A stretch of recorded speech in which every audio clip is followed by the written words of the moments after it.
Welcome to the Reach Institute. Today, we are reviewing how social media is impacting teens, the positive and negative effects of social media on teens' mental health, what healthcare professionals can do, and why parents' roles are crucial. The most important question we can ask teens is how they use social media. Here are some shocking statistics.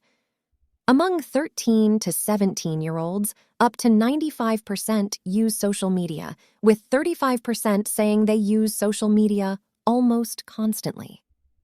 40% of 8 to 12-year-olds report using social media.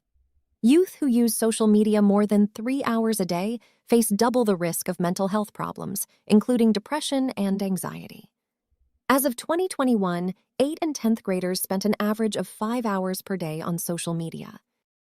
Jasmine Reese, MD, a Reach faculty member and director of the Adolescent and Young Adult Specialty Clinic at Johns Hopkins, said that while we know that teens are spending a significant amount of time on social media, we have to ask more of the what and the why, what they're using and why they're using it. So, what are the effects of social media on youth mental health?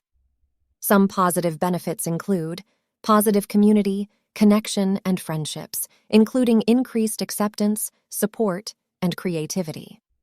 Positive content related to race for adolescent girls of color.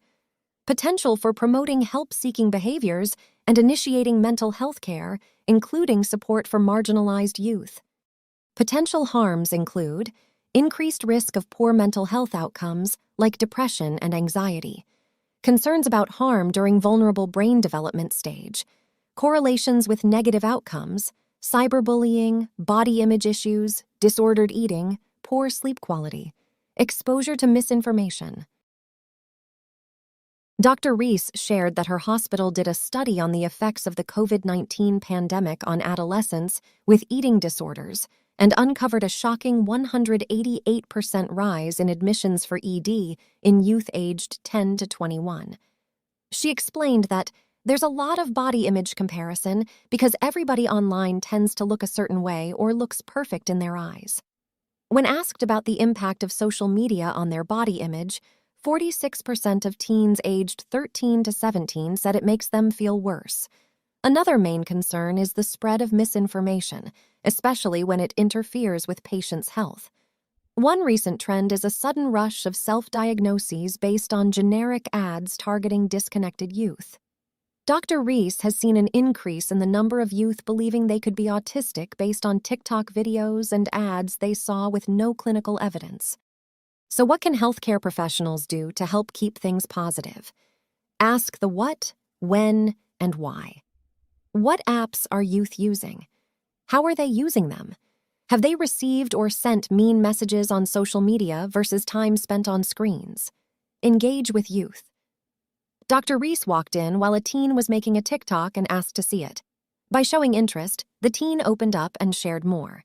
Learn about new apps. Check out commonsensemedia.org's list to learn about apps you aren't familiar with. Share parent resources.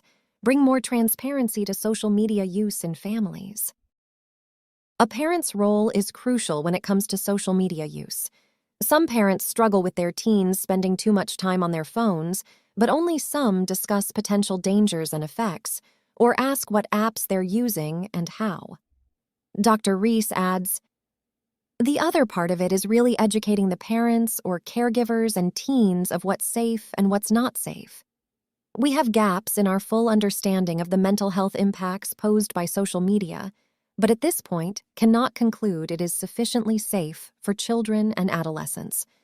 We must better understand the answers to key questions, such as which types of content are most harmful and what factors can protect young people from the negative effects of social media. To learn more about how to help our youth with their mental health, please visit our website, thereachinstitute.org.